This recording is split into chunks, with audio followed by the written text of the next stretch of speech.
Hello learners, welcome back to my channel biology with Mansi and I am your educator Mansi Gupta. So आज के 4 marks in 10 minute series का हमारा topic रहेगा that will be structure of antibody. काफी important topic है और यहाँ से क्वेश्चन आ जाता है हर बार। तो स्टार्ट करते हैं एंटीबॉडी के स्ट्रक्चर के साथ। ये हमारा जो टॉपिक है वो है हमारा ह्यूमन हेल्थ एंड डिसीज से, जो कि हमारा 12th का चैप्टर है। तो स्टार्ट करते हैं स्ट्रक्चर ऑफ एंटीबॉडी। तो देखो, एंटीबॉडी के स्ट्रक्चर की तरफ बढ़ने से पहले हम देख लेते हैं कि एंटीबॉडी का नेचर कैसा होता है। क्या ये प्रोटीनेशियस होता है, क्या ये लिपिड का मिलकर बना होता है, क्या ये कार्बोहाइड्रेट से मिलकर बना होता है। तो सबसे पहले उसको देख लेते हैं। तो जो हमारा एंटीबॉडी होता है it is made up of glycoprotein. इसका नेचर कैसा रहता है? ग्लाइकोप्रोटीन। अब देखो, जो ग्लाइको वर्ड होता है that is for carbohydrates and protein तो प्रोटीन है ना। तो इसके अंदर क्या क्या होगा? इसके अंदर कार्बोहाइड्रेट्स होंगे, है ना।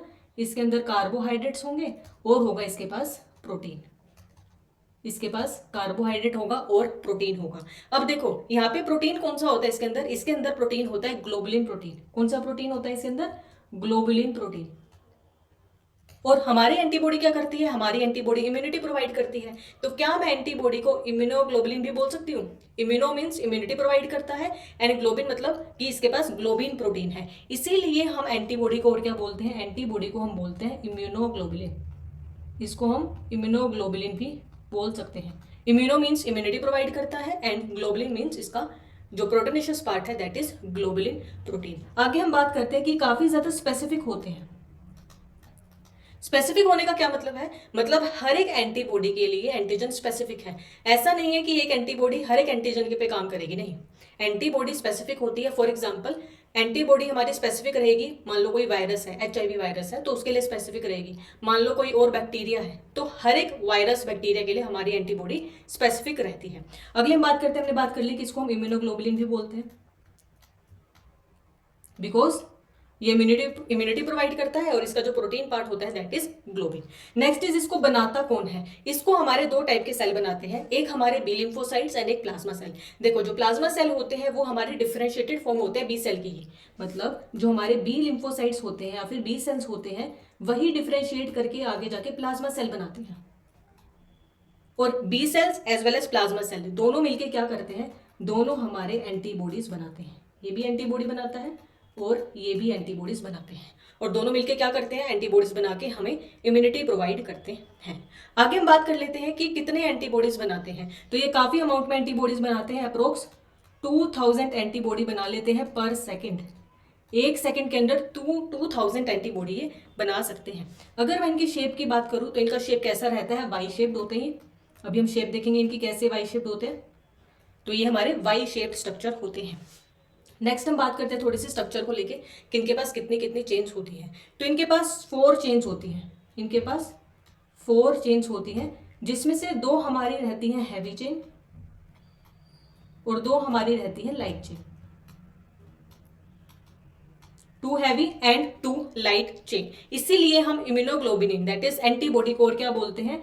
H2L2 का फॉर्मूला हम इसमें लगाते हैं। कैसे? 2 हैवी है तो H2 एंड 2 लाइट है तो L2। तो H2L2 का हम इसमें फॉर्मूला लगाते हैं। अभी हम देखेंगे स्ट्रक्चर में कैसे H2L2 लगता है। ठीक है, हमारे पास 4 चेन्स हैं, 2 हैवी एंड 2 लाइट। अच्छा, ये हैवी और लाइट चेन आपस में कैसे कनेक्टेड रहती है? Through disulphide bond. ये आपस में कैसे चिपकी रहती है? एक दूसरे के थ्रू बाय डाइसल्फाइड बॉन्ड। इनके बीच में डाइसल्फाइड बॉन्ड होता है जिसके through heavy and light chains आपस में कनेक्टेड रहती हैं। अब देखो, नाम से पता लग रहा है 2 हैवी है 2 लाइट है। मतलब जो हैवी होंगी उनके पास अमाइनो एसिड ज्यादा होगा। अमाइनो एसिड क्यों बोला मैंने? बिकॉज इनका नेचर प्रोटीन होता है। तो हमारी जो हैवी चेन्स होंगी उनके पास अमाइनो एसिड भी ज्यादा होगा। तो कितना अमाइनो एसिड होता है लिख लेते हैं इनके पास हमारे पास अमाइनो एसिड रहता है दैट इज 450। हैवी के पास कितना रहता है? 450 अमाइनो एसिड से मिलकर बना होता है। और जो हमारी लाइट वाली होती है ये 220। तो बिल्कुल हाफ हो गया, ऑलमोस्ट हाफ हो गया, है ना। तो हैवी वाली 450 एंड लाइट वाली 220। अब हम बात कर लेते हैं हर एक चेन के अंदर कितने कितने रीजन होते हैं। तो हर एक चेन में देख लेते हैं ईच चेन। हर एक चेन के पास 2 टाइप के रीजन होते हैं। एक होता है वेरिएबल रीजन और एक होता है कॉन्स्टेंट रीजन। देखो, वेरिएबल रीजन को और क्या बोलते हैं? हम फैब रीजन भी बोलते हैं। इसको हम फैब रीजन भी बोलते हैं और कांस्टेंट को हम FC रीजन भी बोल सकते हैं। C मतलब कांस्टेंट। तो हर एक चेन के पास एक वेरिएबल होगा और एक कांस्टेंट रीजन होगा। देखो अब इनमें से वेरिएबल एंड कांस्टेंट में से कौन सा पार्ट हमारा एंटीजन, मतलब जो बाहर से भी एंटीजन आएगा उसको रिकॉग्नाइज करेगा। तो देखो जो वेरिएबल वाला पार्ट होता है वो रिकॉग्नाइज करता है। कैसे? वेरिएबल वाले पार्ट के पास क्या प्रेजेंट होता है, इसके पास होता है पैराटोप। वेरिएबल वाले रीजन के पास क्या होता है, पैराटोप होता है। पैराटोप क्या होता है basically, it is an antigen binding site. यहीं पे क्या होगा, बाहर से कोई एंटीजन आया, मान लो वायरस आया, बैक्टीरिया आया, तो इसी पैराटोप पे आके बाइंड करेगा। तो पैराटोप क्या होता है, paratope is an antigen binding site.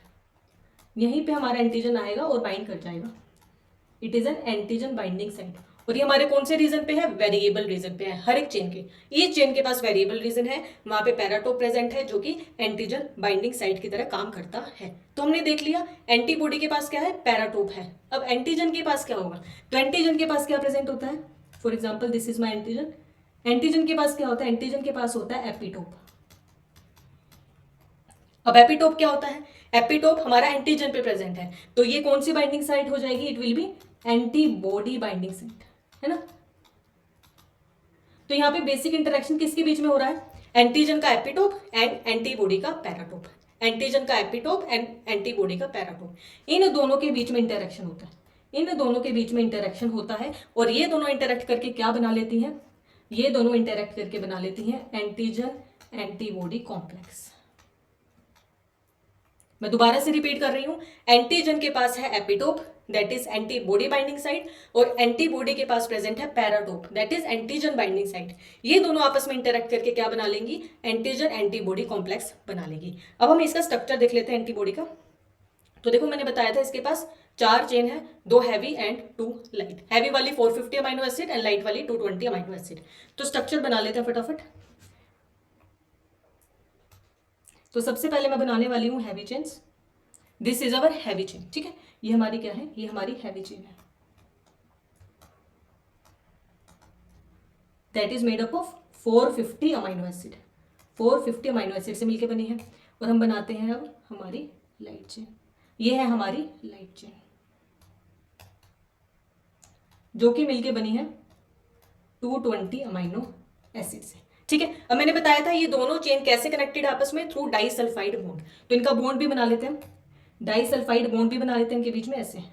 ये मैंने क्या बना दिया, डाइसल्फाइड बॉन्ड, डाइसल्फाइड बॉन्ड बना लिया। यहाँ पे भी होंगी बॉन्डिंग, 2s बनाने पड़ेंगे बिकॉज डाइसल्फाइड है ना, डाइसल्फाइड है। यहाँ पे भी होगा, ये आपस में भी डाइसल्फाइड ब्रिजेस के थ्रू कनेक्टेड रहेंगे, है ना। तो हमारी जो ब्लू वाली है दैट इज हैवी चेन और जो हमारी येलो वाली है दैट इज लाइट चेन, दोनों आपस में डाइसल्फाइड बॉन्ड के थ्रू कनेक्टेड है, ठीक है। अब हमने बात की थी इनके पास 2 रीजन होते हैं हर एक चेन के पास, एक होता है वेरिएबल और एक होता है कांस्टेंट रीजन। तो इसको भी देख लेते हैं कौन सा वेरिएबल है और कौन सा कांस्टेंट है।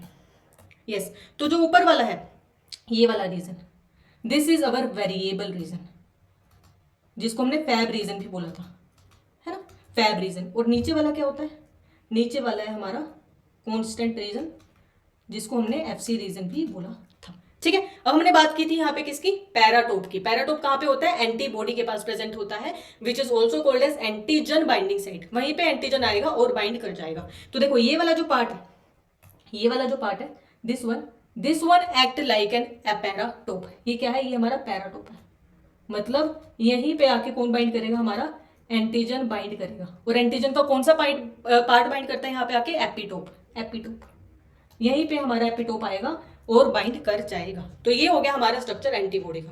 मैं दोबारा से रिपीट कर देती हूँ, येलो वाली है light chain 220 amino acid, blue वाली है heavy chain 450 amino acid. 2 region होते हैं, वेरिएबल ऊपर वाला, कांस्टेंट नीचे वाला। दोनों चेन आपस में कैसे कनेक्टेड है, थ्रू डाइसल्फाइड ब्रिजेस। एंड हमारा जो ये वाला रीजन है, this one is our paratope. Paratope मतलब एंटीजन बाइंडिंग साइट। यहीं पे बाहर से वायरस बैक्टीरिया आएंगे और अपना एपिटोप यहाँ पे बाइंड कर देंगे, बिकॉज एंटीजन के पास क्या प्रेजेंट है, एपिटोप, एंड एंटीबॉडी के पास प्रेजेंट है पैराटोप, ठीक है। तो हमने बात कर ली, देखो एक पैराटोप यहाँ पे है जो मैंने बनाया राइट साइड में, और एक पैराटोप यहाँ पे है ना। तो हर एक एंटीबॉडी के पास कितने पैराटोप हो गए, ईच एंटीबॉडी हैव 2 पैराटोप। कितने पैराटोप हो गए, 2 पैराटोप हो गए, ठीक है। हर एक एंटीबॉडी के पास 2 पैराटोप हो गए, एक लेफ्ट में और एक राइट में, ठीक है। आगे हम बात करते हैं। अब देखो ये दोनों जो आर्म्स है, ऊपर वाली और नीचे वाली, ये आपस में कैसे कनेक्टेड है, एक रीजन के थ्रू कनेक्टेड है। ये वाला रीजन, ये वाला रीजन, जस्ट से यस दिस वन, इस रीजन को हम क्या बोलते हैं? This region is called as hinge region. इसको हम क्या बोलते हैं?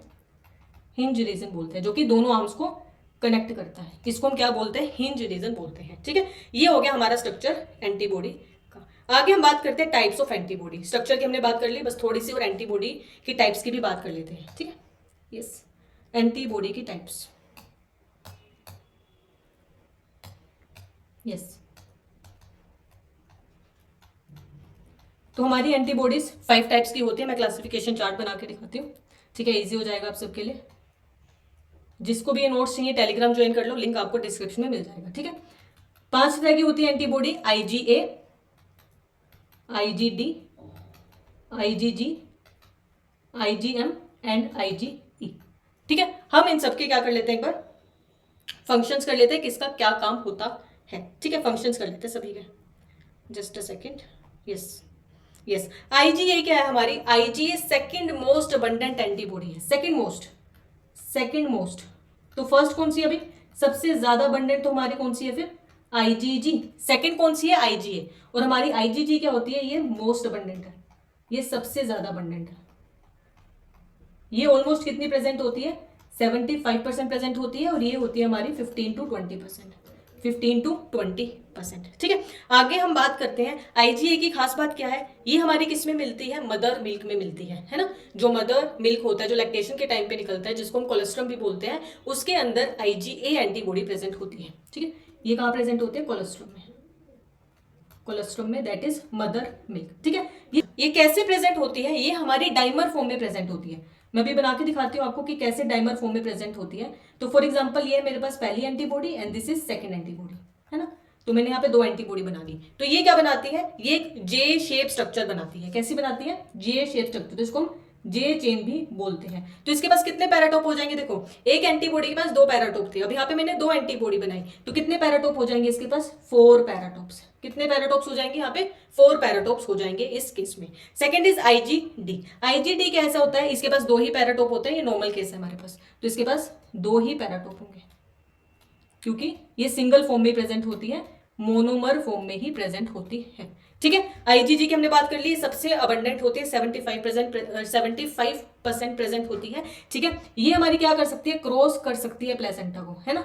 जब बेबी वूम में होता है, प्लेसेंटा के थ्रू कनेक्टेड रहता है, तो हमारा ये क्रॉस कर सकता है प्लेसेंटा को, और हमारे जो फीटस होता है उसके पास जा सकता है। ठीक है, नेक्स्ट हम बात करते हैं IgM की। IgM क्या है? ये सबसे लार्जेस्ट है। देखो, यहाँ पे हम अबंडेंस की बात नहीं कर रहे हैं, साइज की बात कर रहे हैं। साइज के हिसाब से IgM is the most largest. ये सबसे लार्जेस्ट होती है। क्यों? क्योंकि ये पेंटामर फॉर्म में प्रेजेंट होती है। सोच लो, पेंटामर फॉर्म में 5 एंटीबॉडी एक साथ प्रेजेंट होती है। ऐसे देखो, ये पहली एंटीबॉडी, सेकेंड एंटीबॉडी, है ना, थर्ड, फोर्थ, फिफ्थ। तो ये 5 एंटीबॉडी एक साथ प्रेजेंट होती है। इसको हम क्या बोलते हैं? पेंटामर बोलते हैं। देख सकते हो आप, पेंटामर ये बन चुका है। ठीक है, लास्ट हमारी रह गई IgE। IgE कब रिलीज होती है? जब कोई भी एलर्जी हो जाती है ना। कोई भी एलर्जी हो जाती है, एलर्जिक रिएक्शन के टाइम पे क्या निकलती है? हमारी IgE एंटीबॉडी निकलती है। तो ये हो गया हमारा सारा difference between IgA, IgD, IgG, IgM and IgE। तो ये हमने स्ट्रक्चर देख लिया और हमने फंक्शंस भी देख लिए एंटीबॉडी के। आई होप आपको ये लेक्चर अच्छा लगा होगा। If you like my video, don't forget to like, share and subscribe to my channel. Thank you so much. Happy learning.